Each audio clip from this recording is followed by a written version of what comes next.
É grave, entendeu? As pessoas precisam entender que o sexo é o casamento. E aonde você vai encontrar isso na Bíblia? Porque não adianta eu falar aqui para vocês e eu não mostrar respaldo bíblico para vocês, tá? Na Bíblia você vai ver isso desde Gênesis, capítulo 2, verso 24. Desde Gênesis você vai encontrar isso que eu estou falando. Quem escreveu Gênesis, ali os primeiros capítulos, né, de Gênesis, principalmente na criação, a parte da criação, em revelação foi dado a alguém. E a pessoa que toda a teologia atribui a autoria dos primeiros capítulos de Gênesis, que recebeu a revelação da criação, foi Moisés. Tá? Então, ali em Gênesis 2:24, Moisés estava revelando, escrevendo o que ele estava vendo a nível de visão espiritual.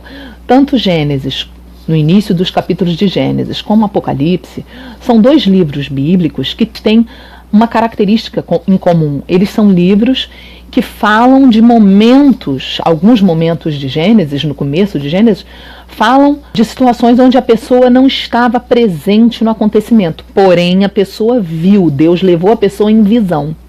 Tanto os primeiros capítulos de Gênesis, como o livro inteiro de Apocalipse, você vai ver, João também em Apocalipse fala de coisas que João viu. Não que João estava lá vivendo, mas ele viu algo que ia acontecer no futuro. No caso dos primeiros capítulos de Gênesis, Moisés viu o que tinha acontecido no passado. Então, Moisés não viveu o momento que Deus criou o universo. Não estava presente no momento que Deus criou o universo. Porém, Moisés teve uma visão, foi levado por Deus em visão para escrever ali os primeiros capítulos. A gente imagina que foi uma visão, né? Ninguém sabe exatamente. Pode ser que Deus tenha ditado para ele. O que a gente entende e sabe é que foi Moisés que escreveu e foi por revelação. Porque Moisés não estava quando Deus criou o universo, né? Quando Deus criou a nossa dimensão. Então, tudo indica que foi algo parecido com a experiência de João em Apocalipse. E quando Moisés escreveu a criação do homem, a criação dos seres viventes, a criação da mulher, Moisés escreveu aquilo que ele conseguia descrever no entendimento dele naquela época. Não tinha luz elétrica, não tinha ciência, não tinha física, não tinha química. E ele tentou descrever da melhor maneira possível o que ele estava vendo, o que não é fácil de descrever. No verso 24 de Gênesis 2, Moisés fala da primeira relação sexual. E se você observar a linha narrativa, ele dá uma quebra brusca no verso 24, ele vem detalhando no verso 20, verso 21, verso 22, verso 23. Quando chega no 24, ele muda totalmente a forma da narrativa dele. Ele diz assim, por isso, portanto, ele resume, resumindo, deixará o homem seu pai e sua mãe e vai se unir, vai fazer sexo com a sua mulher e com a sua mulher serão os dois uma só carne. Ele dá uma resumida porque rola um constrangimento, ele vê o Adão e a Eva fazendo sexo pela primeira vez. Tudo indica pela linha narrativa, pela quebra da linha narrativa dele, que ele estava vendo os dois fazendo sexo. E ele dá ali uma dica pra gente. Ele fala, olha, eles estão se tornando um. Muitas pessoas acham que está falando só do corpo físico, porém não está falando só do corpo físico. Nós não somos feitos só de corpo físico. Muitas pessoas pensam que o sexo é uma relação apenas física. Muitas pessoas pensam que a relação sexual acontece apenas na esfera do corpo físico. Mas ele une o espírito, une a alma, além do corpo físico. No nosso corpo físico, nós podemos tomar um banho, lavar o nosso corpo com água e sabão e tirar tudo do nosso corpo que é sujeira. Mas na nossa alma e no nosso espírito, a água e o sabão não lavam. E aí é onde entra o maior problema, porque a maioria das pessoas interpreta Gênesis capítulo 2, verso 24, como sendo apenas uma ligação de corpo físico, mas não é.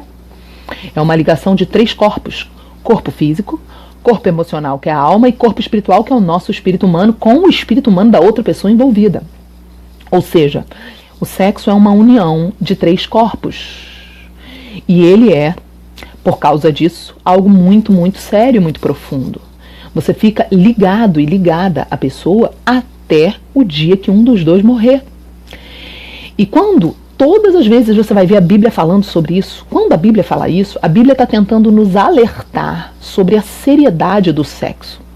O diabo, por sua vez, ele quer nos dizer que não tem nada a ver, que lavou tá novo, que basta usar camisinha, basta tomar um bom banho que está resolvido. Não é assim que funciona.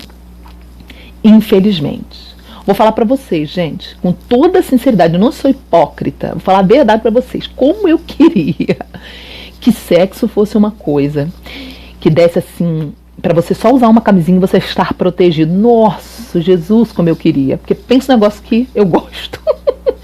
E estou em abstinência há anos e falo disso com muita liberdade e muita alegria, muita felicidade, porque foi isso que Deus fez em mim. Ele fez uma transformação na minha vida, de modo que Ele não me deixou triste, Ele me deixou alegre, me deixou curada e liberta. Onde eu tenho uma vida em santidade, eu não vivo a vida sexual há anos, eu faço abstinência já há mais de 15 anos, tá? Já perdi a conta. Não beijo na boca há mais de 15 anos, não tenho relação sexual há mais de 15 anos, tenho uma vida realmente radical nessa área, até casar, se casar algum dia, se Deus quiser assim.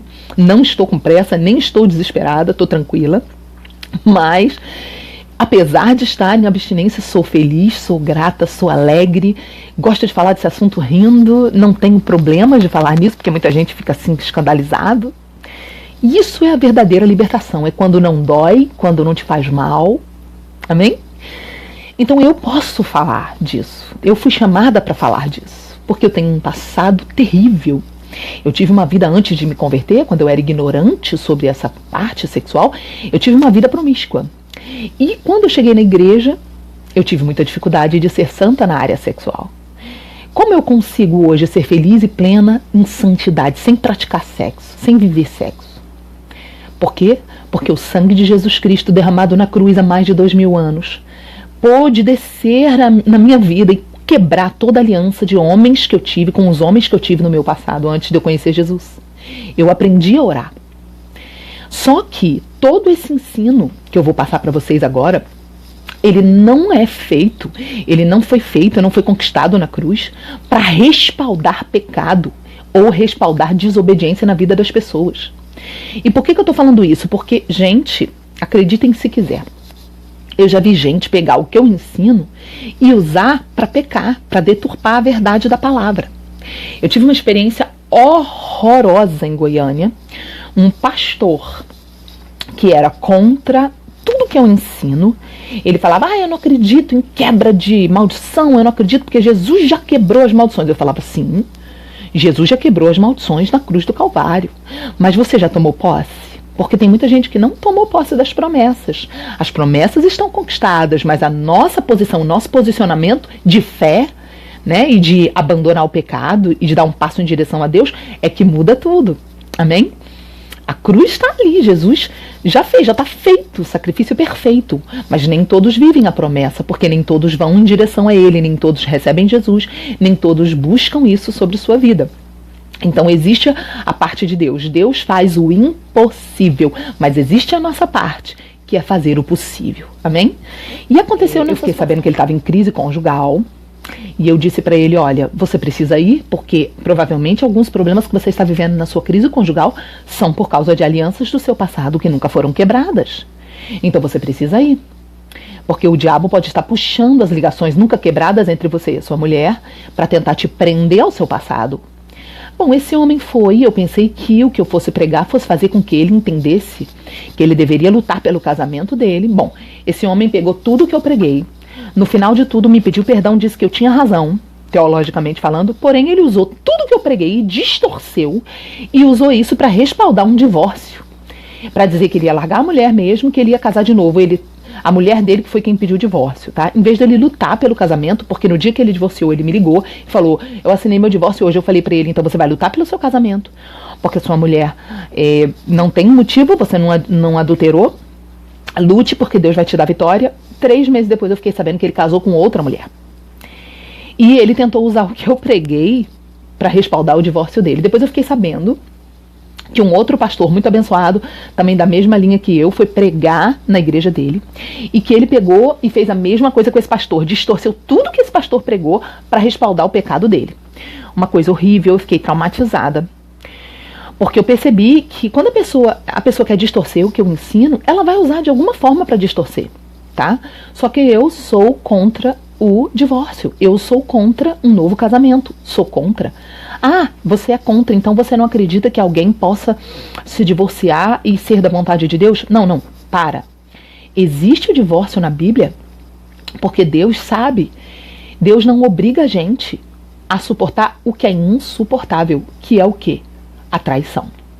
Deus sabe que o sexo, ele tem leis espirituais envolvidas com ele. Uma das leis é transferências de espíritos. O que tiver dentro da outra pessoa passa para dentro de você e vice-versa. Ou seja, se a mulher é casada, o marido vai pra rua, faz sexo com um bando de mulher endemoniada, recebe um monte de capeta, aí ele vem pra dentro de casa pra dormir com a mulher dele, pra transferir os capeta tudo pra dentro da mulher dele. Deus não obriga a mulher a dormir com o marido adúltero. Deus não obriga um homem a continuar dormindo com uma mulher adúltera, porque Deus sabe da seriedade do sexo. Então Deus permite o divórcio. Não é que ele queira o divórcio, ele odeia o divórcio, ele detesta o divórcio. Mas ele permite em caso de adultério porque ele sabe que a pessoa vai receber demônio. Entendeu? E quando a Bíblia fala que Deus odeia o divórcio, a Bíblia está dizendo, sabe o que, gente? Que Deus se entristece, que isso fere o coração de Deus. E por que Deus se entristece, gente? Porque Deus ama a família, Deus ama o casamento. E um dos motivos disso é para alertar as pessoas do seguinte: você não pode casar com alguém para ver se vai dar certo. Você tem que casar preparado, preparada para morrer com aquela pessoa. Você não pode casar, vou ver. Não, isso é pecado. Por isso que Deus odeia o divórcio. O motivo de estar na Bíblia escrito isso não é para trazer julgo e peso sobre as pessoas, é para trazer temor, advertência, alerta. É para as pessoas saberem que não podem brincar com esse assunto. Que quando você for casar, você tem que casar com a consciência de que é para morrer junto. E isso deveria trazer o que nas pessoas das igrejas? Temor no namoro, temor de casar rápido sem conhecer a pessoa. Mas não, tá uma bagunça. As pessoas estão casando em 3, 4, 5, 6 meses. Casando baseado em frio na barriga, em arrepio na espinha, e casando sem conhecer a pessoa. E depois que casa, tá num casamento desgraçado, tá tendo um monte de surpresa porque não conhecia a pessoa, coisas super fáceis de ver, a pessoa não viu porque a pessoa é carnal, tem um namoro carnal, não ouve a voz do Espírito Santo. Aí depois disso a pessoa quer o quê? Quer devolver. Ah, não gostei dessa pessoa. Ah, Deus, o Senhor me entende, né? Porque eu não tô feliz. Peraí, quer dizer, você jurou no altar de Deus, você às vezes foi advertido pelo seu pastor, às vezes pelo seu pai, pela sua mãe, às vezes o próprio Deus falou com você de várias formas e a pessoa teimou, rebelde, casou. Entendeu? Deus manda profeta para falar. Tem muita gente que sabe o que eu tô falando. Ah, não, mas acontece que eu tô infeliz, então, sabe, Deus me entende. Não é assim. A nossa felicidade não vem na frente dos princípios da obediência a Deus. Porém, nós estamos vendo o mundo entrando dentro da igreja e o humanismo e a idolatria às vontades humanas crescendo, e a igreja se perdendo. Porque as pessoas estão fazendo como? Ai, se eu não estou feliz, então olha, Deus, você vai ser meu empregado, tá, Deus? Em nome de Jesus, eu quero, satisfaça meus desejos. Não é isso que é ser cristão. Ser cristão é colocar a satisfação de Deus em primeiro lugar, acima da sua satisfação. A felicidade de Deus, o prazer de Deus, os princípios de Deus acima da nossa felicidade. Sara, eu errei na minha escolha. Então o que eu vou fazer? Vou ser fiel a Deus, eu vou cumprir o princípio de Deus e Deus vai me honrar. E Deus ou vai transformar meu casamento ou vai me dar uma segunda chance, mas não sou eu que vou lá e tomo posse de uma segunda chance na marra, vou arrumar um homem e vou casar com ele porque eu quero, porque eu tô carente. Não. Se te acontecesse, por exemplo, o que aconteceu com a Bianca Toledo, o que você faria? Se me acontecesse o que aconteceu com ela, tá? Ou se me acontecesse o que aconteceu com Kleber Lucas, tá? Que são pessoas que tiveram divórcios. O que eu faria se acontecesse comigo o que aconteceu com eles? Eu ficaria solteira por anos da minha vida, anos e anos e anos da minha vida, até Deus não falar só comigo, mas Deus falar com todas as pessoas que me cercam, com os meus pastores, com todo mundo que anda comigo. Eu teria um arrependimento do meu primeiro erro, do meu primeiro casamento errado, tão escandaloso que o meu arrependimento gritaria mais alto do que o meu erro de ter casado com a pessoa errada. Porque se o pecado de casar errado foi grande, o meu arrependimento tem que berrar mais alto e ser um escândalo maior do que o pecado foi, para que as pessoas sejam edificadas pelo meu arrependimento e não sejam desviadas pelo meu pecado ou se sintam incentivadas a fazer a mesma besteira que eu fiz. Entenderam? Então é isso que eu quero mostrar para vocês. Eu particularmente não acredito que um quarto casamento seja de Deus, a não ser que seja em caso de viuvez. Se uma pessoa chega para mim, uma mulher, né, chega para mim e fala: meu primeiro marido morreu, casei a segunda vez. Beleza, tá na Bíblia. Casamento de viúvos está na Bíblia. Meu marido, segundo marido morreu de novo, eu casei a terceira vez. Nossa, que desgraça, morreu o segundo marido. Tá na Bíblia você casar de novo. Nossa, meu terceiro marido morreu, casei a quarta vez. Sei lá quantas vezes você casou. Eu vou dizer, tá na Bíblia. Agora, também vou dizer outra coisa além disso. Minha filha, vamos orar, porque eu acho que tem um espírito de morte na sua linhagem que tá matando todos os seus maridos. Tu é igual a viúva negra. Ou seja, foi uma piada, mas foi uma piada com fundo de verdade. Que de fato tem alguma coisa errada na vida de uma pessoa que faz isso. Então, não está na Bíblia um segundo casamento em caso de divórcio. Tem muitas pessoas que falam assim: subentende-se que em caso de divórcio eu posso casar de novo. Olha, subentende-se é uma coisa, estar escrito é outra. Não está na Bíblia. Estar na Bíblia é apenas assim. Onde que tá? Vamos ver, tá? Vou abrir para vocês. Aqui em 1 Coríntios, capítulo 7, se você tiver sua Bíblia, por favor, abra. E eu vou mostrar para vocês em 1 Coríntios, capítulo 7, Paulo dizendo assim, verso 7. Porque eu queria que todos os homens fossem como eu mesmo. Mas cada um tem de Deus o seu próprio dom. Um de uma maneira, o outro de outra. Eu digo, porém, aos solteiros e às viúvas que lhes é bom ficarem como eu. Porém, se vocês não conseguem se conter, tá falando se conter sexualmente, então se casem. Porque, Paulo diz, porque é melhor, verso 9, tá? 1 Coríntios 7, verso 9. É melhor se casar do que viver abrasado, viver em fornicação, em pecado sexual. Vai lá para o verso do mesmo capítulo 7 de 1 Coríntios, verso 39 de 1 Coríntios 7. A mulher casada está ligada pela lei. Ele está falando da lei espiritual do sexo, gente. Paulo, presta atenção nisso, hein? 1 Coríntios 7, verso 39. A mulher casada está ligada pela lei, a lei espiritual do sexo, em todo o tempo que o marido dela vive. Enquanto a pessoa viver, tem um fio espiritual ligando vocês mesmo, através do sexo. Não é o papel que liga, não é o casamento na igreja que liga, é o sexo. Então ele fala, em todo o tempo que o marido estiver vivo, ela está presa a ele, pertence a ele. E vice-versa, tá? O homem também é a mulher. Porém, se o marido morrer, essa mulher fica livre para casar com quem ela quiser, desde que seja um casamento no Senhor. Não é para casar com o homem do mundo, não. É para casar com crente. Amém? Então aqui é o único texto na Bíblia inteira que você vai ver falando assim, você pode casar de novo. Se você me perguntar, eu sou obrigada como pastora a falar o que a Bíblia diz, senão eu estou indo contra a palavra. Eu não posso falar uma coisa para agradar vocês, eu tenho que falar a verdade que está na palavra. Não existe outro texto na Bíblia dizendo pode casar de novo. Esse é o único, gente. Você não vai encontrar outro, ok? Porém, nós que cremos no tempo da graça, no tempo que o sangue de Jesus Cristo precioso foi derramado, nós cremos em segunda chance mediante circunstâncias onde a gente vê a justiça de Deus indo sobre o juízo.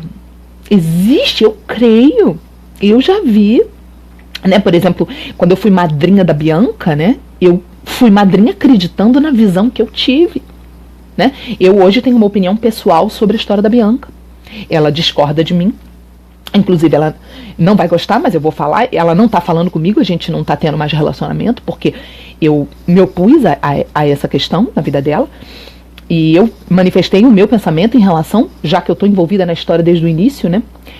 Eu não creio que a visão se cumpriu. Porque a visão que eu tive não tem nada a ver com essa experiência que ela teve, horrível, do segundo casamento dela. Então é a minha visão pessoal. Mas eu estou mostrando para vocês o seguinte, eu não apoio divórcio segundo casamento. Porém, Deus me mostrou que existem pessoas que lhe dão sim uma segunda chance. E Às vezes ele dá uma segunda chance e dá uma promessa. E a pessoa pode perder de viver a promessa? Pode. E por quê? Por desobediência, por falta de discernimento? Pode. Você vai ver na Bíblia a história de Saul. Saul, por exemplo, tinha uma promessa de ser um grande rei e não foi o grande rei. E não viveu a promessa completa do Senhor. Por que Saul não viveu? Porque Saul deixou o diabo botar seta na cabeça dele. Saul começou a ficar com ciúme de Davi. Saul se corrompeu, ficou endemoniado e morreu de uma forma ridícula, perdendo a oportunidade de viver o melhor de Deus na vida dele. Tem outras histórias na Bíblia que você vai ver as pessoas não viverem o melhor de Deus, por desobediência. Então, existem pessoas que deixam de viver a promessa de Deus, existe, infelizmente. Se eu, Sara Shiva, desobedecer a Deus, se eu casar com o primeiro homem que me aparecer por carência, por desespero, eu posso sim perder a promessa de Deus na minha vida, sim. E é isso que muita gente não entende. Mas Deus, ele quer fazer algo, ele levanta outra pessoa para fazer. Eu perdi, porque eu desobedeci a Deus. Infelizmente, irmãos, isso choca algumas pessoas, porque as pessoas que desobedecem, elas querem se agarrar à promessa e dizer, não. Gente, enquanto você estiver vivo, dá tempo de se arrepender. Mas olha só, não zomba de Deus. Não faça da presença de Deus ou da santidade de Deus uma brincadeira, porque ai daquele que levar um pequenino na fé a tropeçar e a pecar e a cair. A culpa nunca está em Deus, a culpa está em nós. Somos nós que erramos, nunca é Deus que erra. Amém, queridos? Enfim, então aqui é o único texto. Não tem outro texto na Bíblia falando. Deus deixa você divorciar e você casar de novo, tá automático. Não tem isso escrito na Bíblia. O que está escrito na Bíblia é que se a pessoa te trair, a pessoa, claro, vai receber demônio, Deus não te obriga a ficar casado com quem trai. Mas não está escrito que você tem que ou pode casar de novo. O que está escrito é que você pode não dormir mais com aquela pessoa. Você não está mais obrigado a fazer sexo com aquela pessoa. Você está desobrigado a ter relação sexual. Por quê?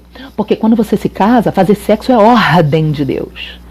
Você não pode privar o seu cônjuge do sexo. Isso está aqui em 1 Coríntios, capítulo 7.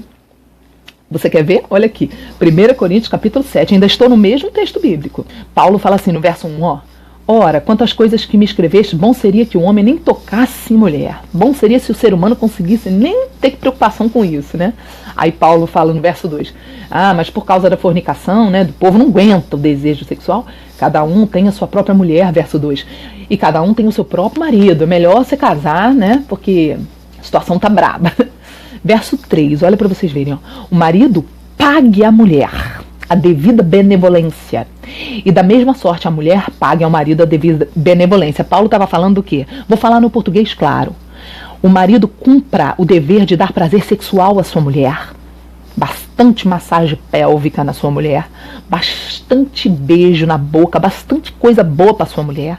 Satisfaça a sua mulher no sexo. E a mulher também satisfaça seu marido no sexo. É isso que a Bíblia está dizendo. No verso 3. De 1 Coríntios 7. É chocante, a Bíblia não tem papo na língua não. Verso 4 diz assim, a mulher não tem poder sobre o seu próprio corpo, mas o marido tem o poder sobre o corpo da mulher. E também da mesma forma, o marido também não tem poder sobre o próprio corpo, mas a mulher é que tem poder sobre o corpo do marido. Ou seja, a Bíblia acabou de dizer o quê? Sabe o que a Bíblia está dizendo? Olha isso, vai chegar a minha hora. Que quando você se casa, mulher, seu corpo não é mais seu, é do seu marido. E você, homem, seu corpo não é mais seu, é da sua mulher. Ou seja, vocês não podem negar um para o outro, dizer não vou fazer sexo. Tem que atender a necessidade um do outro. É bíblico. Então dizer não é só para quem não casou. Dizer sim é uma obrigação de quem casou. Por isso que o divórcio é permitido em caso de adultério. Porque Deus sabia que tem uma ordem de você ter que fazer sexo com quem você é casado. Quando alguém te trai, Deus te desobriga dessa ordem, dizendo, olha, já que a pessoa está trazendo capeta para dentro da sua cama, você não é mais obrigado. Deus é muito justo, gente. Agora, não existe em nenhum momento Deus falando que você pode casar de novo. No entanto, eu não sou uma pessoa bitolada no sentido de dizer, não pode de jeito nenhum. Divorciados são amaldiçoados, que é o que as pessoas querem fazer com os divorciados. As pessoas querem tratar os divorciados como se os divorciados fossem amaldiçoados. Gente, por favor. Como Deus pode cobrar de uma pessoa o que a pessoa não tem conhecimento? Ok? Então vamos lá, outra pergunta muito comum. Vou respondendo as perguntas aqui, tá? As pessoas fazem a seguinte pergunta: mas tá lá, escrito em Mateus capítulo 19. Vamos ler Mateus 19 agora, gente? Que se você fizer sexo depois que você se casa com outra pessoa, se você fizer sexo com outra pessoa, você está cometendo adultério e pronto, e acabou. Vamos ver isso então? Mateus 19, verso 1. Aconteceu que, concluindo Jesus esses discursos, saiu da Galileia e dirigiu-se aos confins da Judeia, além do Jordão. Seguiram-no grandes multidões e curou as multidões ali. Verso 3. Chegaram ao pé dele, os fariseus, tentando ele e dizendo assim: é lícito ao homem repudiar sua mulher por qualquer motivo? Vamos lá, deixa eu só falar rapidamente do verso 3. As pessoas pensam que repúdio é diferente de divórcio. A palavra repúdio, traduzindo, significa rejeição. O divórcio, ele inclui o repúdio.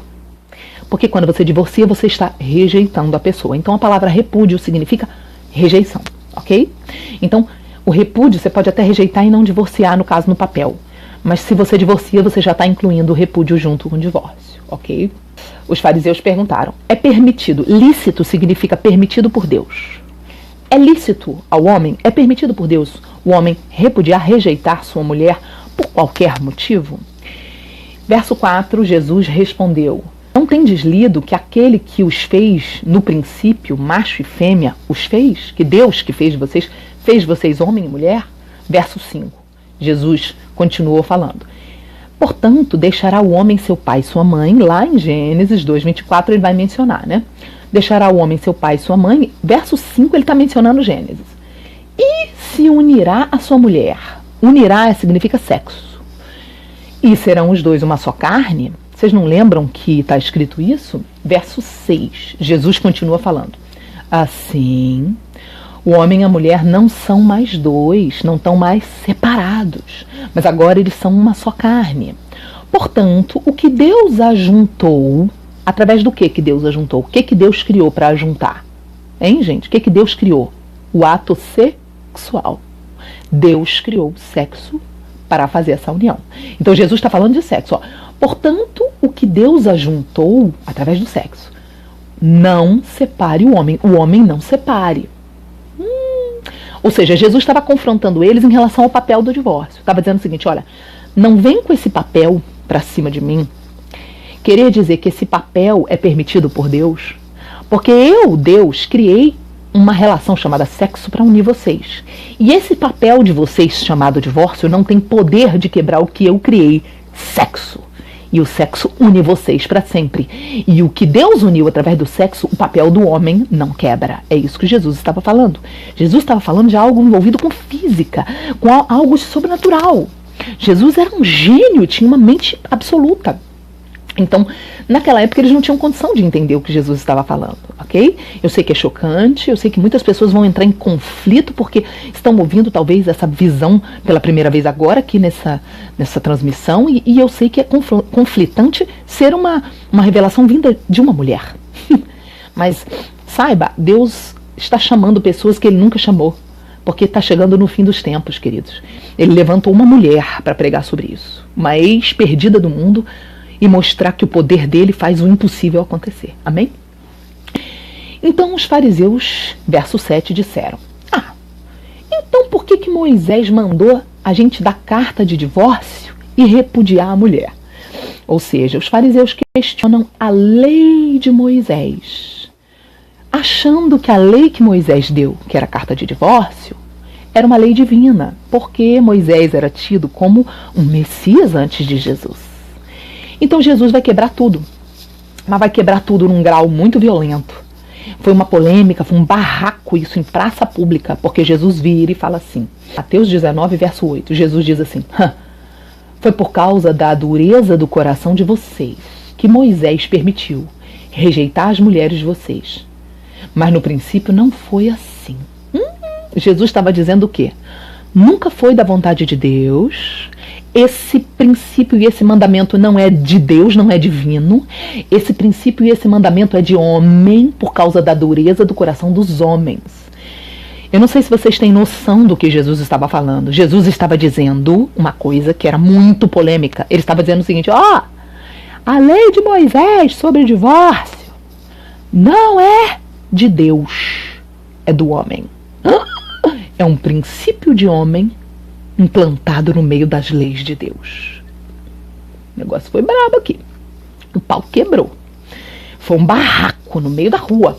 Os fariseus ficaram com ódio de Jesus, porque Jesus estava dizendo que uma das leis de Moisés não era de Deus, era do homem. Olha que loucura isso, gente.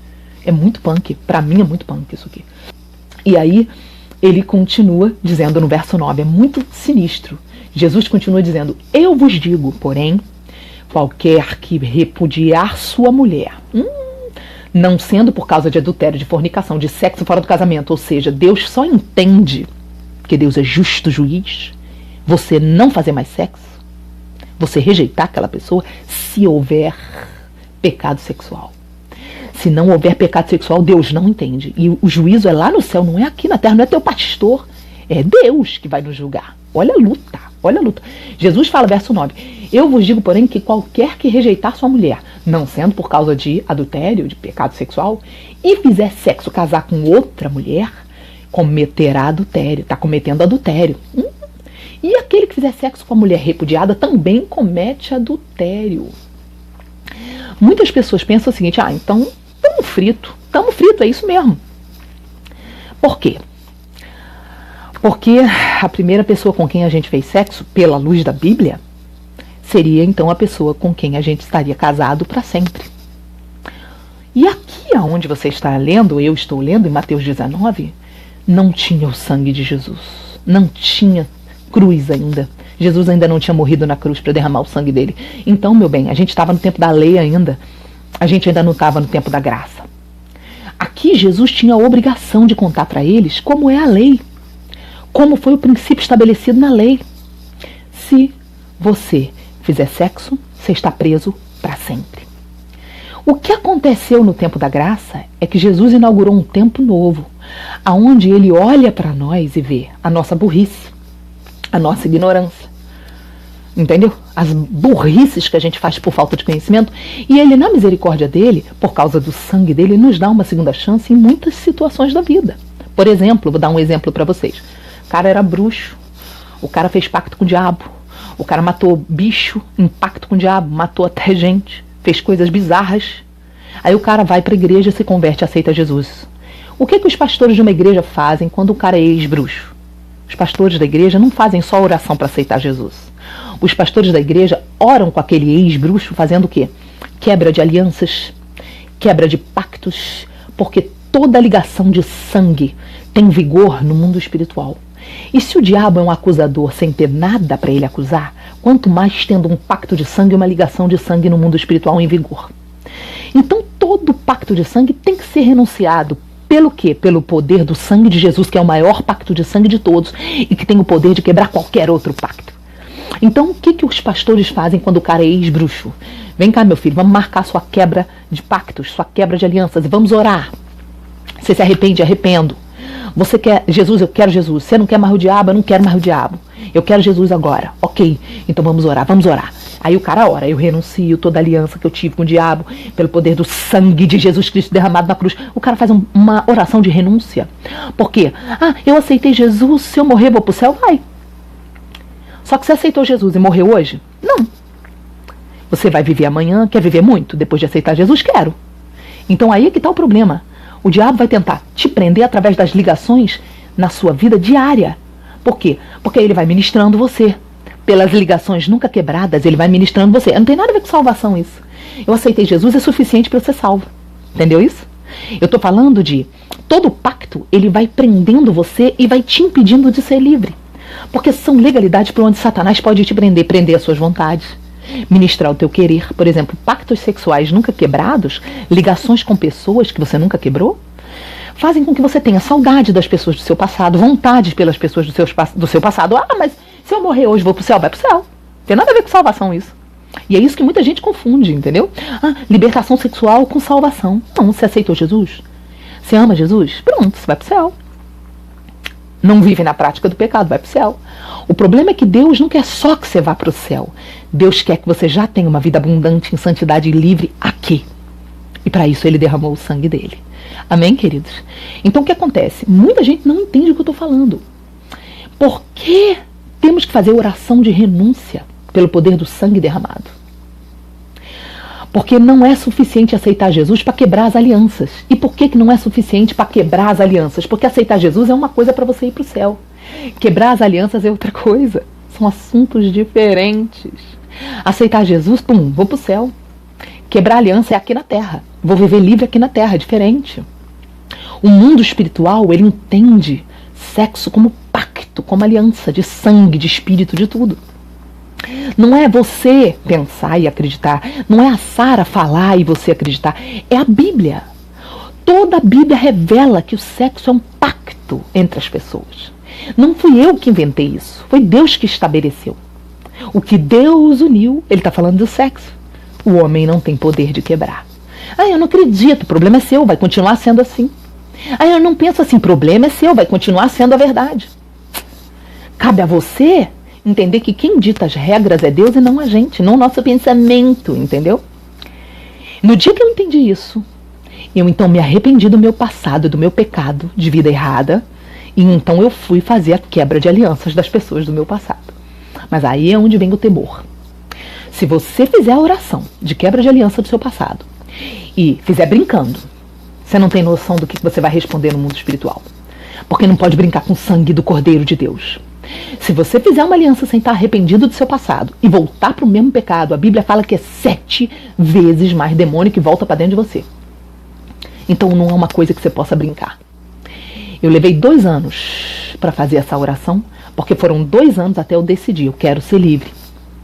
Não foi assim que eu cheguei na igreja. Foi um processo. Se você já se sente assim decidido, eu realmente não quero mais o meu passado. Então faça, não importa o tempo, cada um tem um time. Eu levei 2 anos, foi muito tempo, eu considero muito tempo 2 anos. Não acho que isso seja um padrão, não. Amém? Cada pessoa é de um jeito. Amém? Então, é muito sério essa questão. A questão dos pactos sexuais. Amém? Muitas pessoas têm raiva por eu falar isso, porque eles se sentem confrontados por esses ensinos. Mas são milhões de pessoas libertas em todo o Brasil. Eu vou contar para vocês um testemunho de uma mulher que ela era casada há mais ou menos 13 anos. Essa mulher casou com um marido e ela nunca tinha feito sexo com outro homem. Só o marido. O marido foi o primeiro homem que ela fez sexo. Porém, o marido tinha tido várias mulheres antes dela. Só que essa mulher sofreu um abuso sexual aos 5 anos de idade. E a ligação com o abusador ficou na vida dela. Quando eu fui fazer esse congresso de santificação nível 1, onde eu ministro 4 horas sobre libertação sexual e no final nós fazemos todas as orações de quebra de alianças, essa mulher e o marido foram fazer a oração de quebra de alianças. Quando eu fui fazer o segundo congresso nível 2, lá nessa igreja, essa mulher com o marido vieram me dar o testemunho, essa mulher veio me dar o testemunho rindo e chorando de alegria. E eu fico muito emocionada quando eu me lembro, porque foi muito forte. Ela veio me contar que o casamento dela foi restaurado. Ela estava casada já há 13 anos, mais de 13 anos. Ela já tinha filhos desse casamento. E ela me disse que ela não sabe até hoje como é que o marido aguentou 13 anos ao lado de uma mulher frígida. Porque durante 13 anos de casada, ela não deixava o marido tocar nas partes íntimas dela. Ela tinha uma relação sexual fria, horrível. Ela tinha nojo quando ela ia fazer sexo, dava ânsia de vômito, mas ela tinha sexo mesmo assim, obrigado com o marido, sem sentir nenhum prazer. E ela fala que ela não sabe como ela conseguiu ficar 13 anos dessa condição. Porém, depois da quebra de alianças, ela renunciou ao relacionamento que ela teve com o abusador.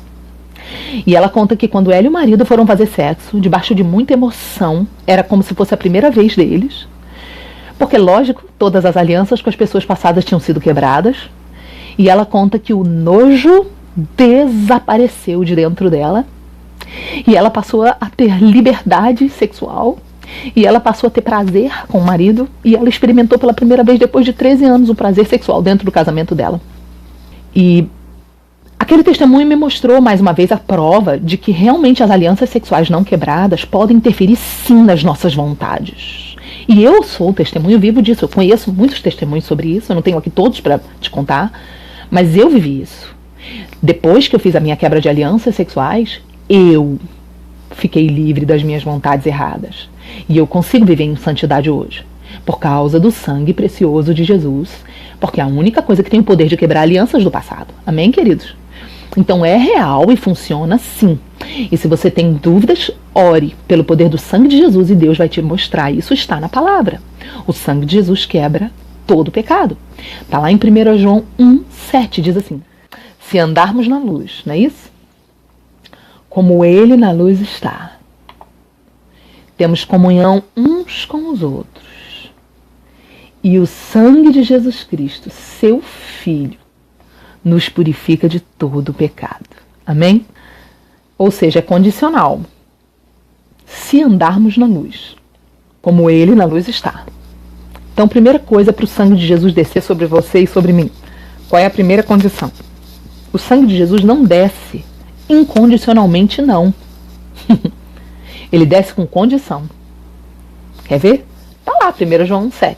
Se andarmos na luz. Primeira coisa para você ter o sangue de Jesus descendo sobre sua vida é andar na luz. O que é andar na luz? Não ter uma vida hipócrita, uma vida cheia de segredos, fingindo que você é crente na sua vida pública e por trás fazer um monte de coisa errada. Ser uma vida transparente, ser um crente transparente é a primeira condição para você ter o sangue te lavando e te quebrando. Toda a aliança do seu passado. Amém? A primeira consequência de você andar na luz é ter comunhão uns com os outros. Por quê? Como você vai renunciar a todas as alianças do seu passado, você não vai estar preso mais a ninguém, você não vai ter saudade, você não vai ter ciúme, você não vai ter envolvimento com mais ninguém, você vai ter comunhão com todos. Olha que maravilha. E a segunda consequência é essa. Está aqui, 1 João 1,7. O sangue de Jesus Cristo te purifica de todo o pecado. Então tem condição. Tem que aceitar Jesus e tem que tomar uma decisão de viver uma vida transparente. Não adianta você falar, aceitei Jesus, mas tudo meu tá debaixo do tapete, ó, escondidinho. Crentinho hipócrita. Crentinho que tem uma vidinha falsa de segredos. Isso Deus abomina. Ok? Então é forte o babado. Gosto muito de Marcos 10, no verso 8 e 9, Jesus fala do mesmo assunto, ele fala assim, ó, verso 8, ó, serão os dois uma só carne, depois do sexo. E já não serão mais dois. Já não são dois, mas agora são um. Depois do sexo você não é separado, você está um com a pessoa. E verso 9, né? Marcos 10, 9. Jesus fala assim, ó, o que Deus ajuntou, não separe o homem. Verso 10, os discípulos ficaram em pânico, né? E perguntaram. Em casa, voltaram os discípulos a interrogar Jesus sobre esse assunto. Os discípulos estavam, Senhor, o Senhor tem noção do que o Senhor falou? O Senhor falou em praça pública que a lei de Moisés não é de Deus, é lei de homens. Isso é muita polêmica. Todo mundo tinha sido ensinado desde pequeno que a lei de Moisés era inquestionável. Aí vem o Senhor Jesus e quebra tudo, pá, dá um bico sabe aquela chute no pau da barraca, sai a barraca rolando. Você já chutou o pau da barraca na praia? Sai a barraca rolando assim, ó, capotando. É isso que significa chutar o pau da barraca. É uma loucura. É um escândalo. Jesus chutou o pau da barraca lá. Entendeu? E os discípulos estavam em pânico, mestre, verso 10 de Marcos 10. O que é isso que o Senhor falou? Como assim? Então Jesus fala para eles, se vocês largarem a mulher de vocês, verso 11, e fizer sexo com outra, vocês estão cometendo adultério. Se a mulher largar e fizer com outro, está cometendo adultério. Jesus estava dizendo o seguinte, não tem como quebrar a aliança sexual. Não tem como. Ô Sara, então como é que alguém hoje pode ter uma segunda chance? Se aprouver a Deus. Não há nada impossível para Deus. E o sangue dele é a única coisa que permite a quebra de alianças e a restauração e uma segunda chance. Agora, eu, Sara Shiva, não estou habilitada para dar o aval na vida de alguém. E nenhum pastor. Só Deus. Portanto, queridos, se alguém chegar para mim e falar, meu segundo casamento, me casa. Eu não caso. Deus tem que falar comigo. Se Deus falar comigo, sim.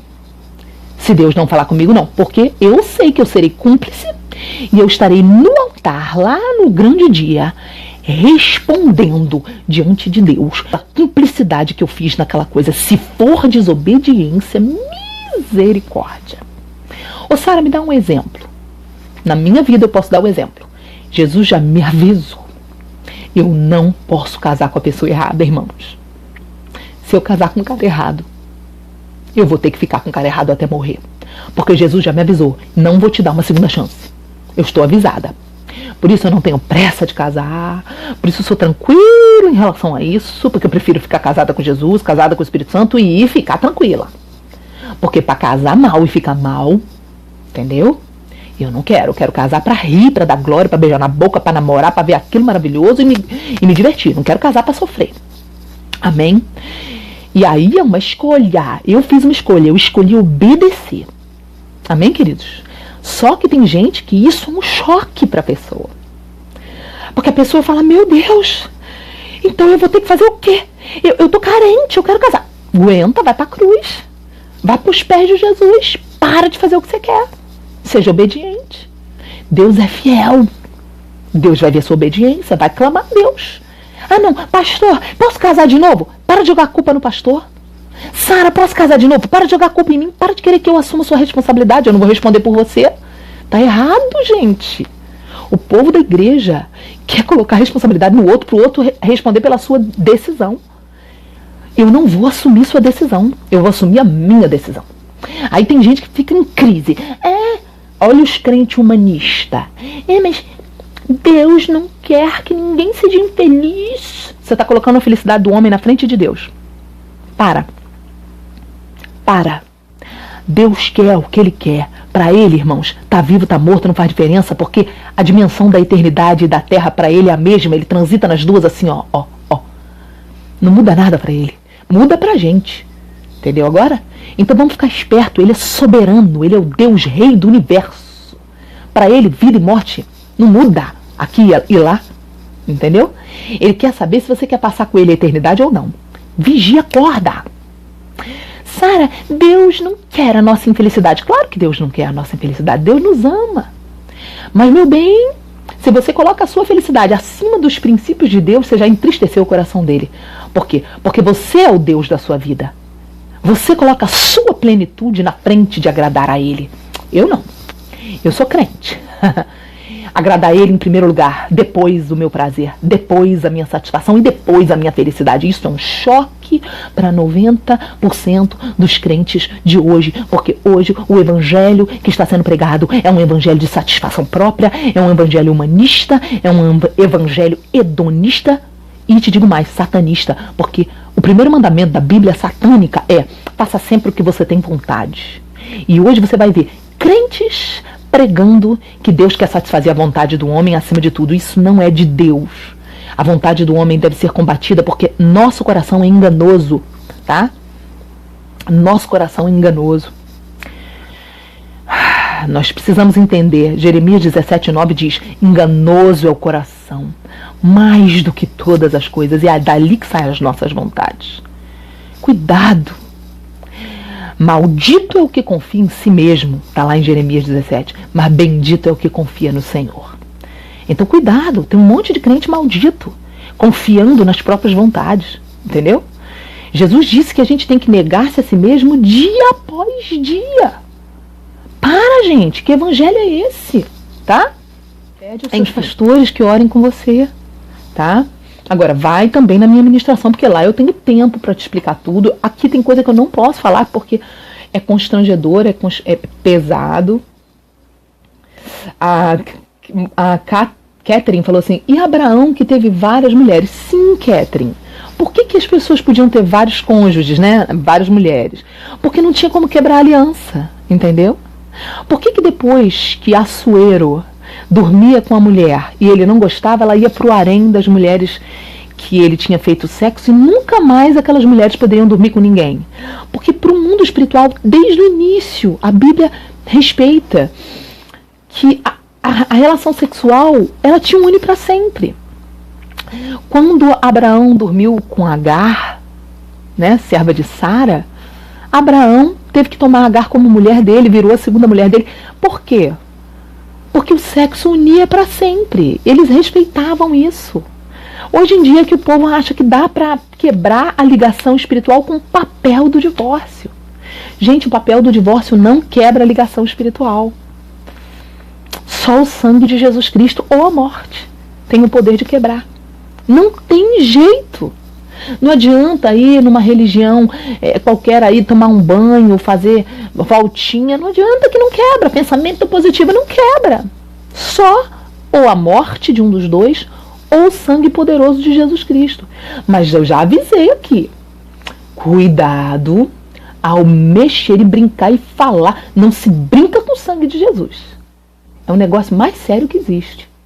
Se você brincar, você vai responder e vai se tornar criminoso pelo sangue, responsável pelo sangue, no nível do crime espiritual. Isso é grave, você pode morrer mesmo. Não se brinca com isso. É igual ao altar, são coisas que você tem que tremer e temer. Só se deve fazer essa oração quando você tem arrependimento de fato e toma uma decisão de abandonar o seu passado. Amém, queridos? Eu quero responder outra pergunta que muita gente faz, tá? É necessário casar só no religioso ou é necessário casar só no papel, né? Porque tem gente na igreja que casa só no civil, aí acha que é suficiente. E tem gente que casa só no religioso e acha que é suficiente, ok? Presta atenção. Casamento hoje, para ser válido diante de Deus, tem que ter os 3 casamentos. Tem que casar com a bênção sacerdotal, que é o religioso, que a gente chama. Que no Antigo Testamento não existia o casamento no modelo religioso que tem hoje, tá? Como é que era o casamento religioso no Antigo Testamento? Era a bênção do sacerdote da tribo, ou a bênção do ancião da tribo, ou a bênção dos pais para você casar. Ou seja, você tinha que ter a bênção para casar. Isso é o que hoje a gente chama de casamento religioso. O casamento religioso não é uma festa, você não precisa gastar dinheiro. Você quer casar no religioso e você não tem dinheiro? Chame o seu pastor para fazer uma cerimônia na sua casa ou na igreja num dia simples, comum. Chame suas testemunhas, seus parentes, sua família e faça o seu casamento religioso de modo simples. Não precisa de festa, de gastação de dinheiro. Você precisa apenas entender que há um princípio espiritual da bênção sacerdotal. É bíblico, sim. Só que não nos moldes que a gente usa hoje. Os moldes de hoje são romanos. A mulher entrando de vestido de noiva. Não tenho nada contra. Acho maior barato. Quando eu casar, quero botar um vestido de noiva bem extravagante também. Mas não é bíblico o vestido de noiva igual é hoje. E o formato de casamento de hoje não é bíblico, tá? Na Bíblia o que tinha era a bênção sacerdotal. Então hoje a bênção sacerdotal é o casamento que a gente chama de religioso. Tem que casar no religioso, sim. Ok? Ah, eu vou casar só no civil. Então você leva o pastor para fazer a celebração do seu casamento espiritual lá no seu cartório. Porque se você só casar no cartório e você dispensar o religioso, a bênção sacerdotal, você está abrindo brecha sobre o seu casamento.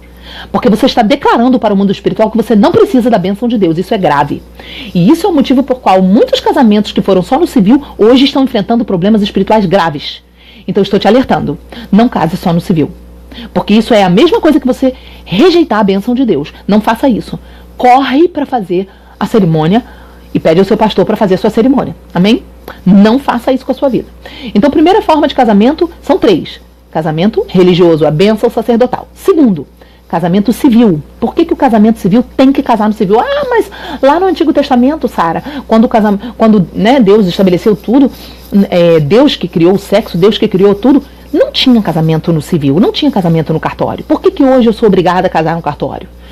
Porque, primeiro, nós ainda não estouramos aí, não estourou ainda a perseguição, nós não estamos morando em cavernas, nós não estamos morando em subterrâneos, nós moramos em uma sociedade que tem leis, que tem legislações, tá? E Jesus disse, dai a Deus o que é de Deus, dai a César o que é de César, significando o que é isso, essas palavras de Jesus? Cumpram as leis dos homens na terra. Se você não cumpre as leis dos homens na terra, você está em desobediência e em pecado. Ou seja, é uma lei dos homens que para você estar casado perante a lei, você tem que casar no cartório. Então você deve casar no cartório, sim. Amém? Tem que casar no religioso, com a bênção sacerdotal, tem que casar no cartório, sim. E aí a terceira forma de casamento, sem essa terceira, nenhum dos dois é válido e você pode ir no juiz e anular o documento de casamento. Qual é a terceira, gente? Casou nos dois, vai para a lua de mel fazer sexo. E é o sexo que consuma o casamento. E você está casado para sempre, ok?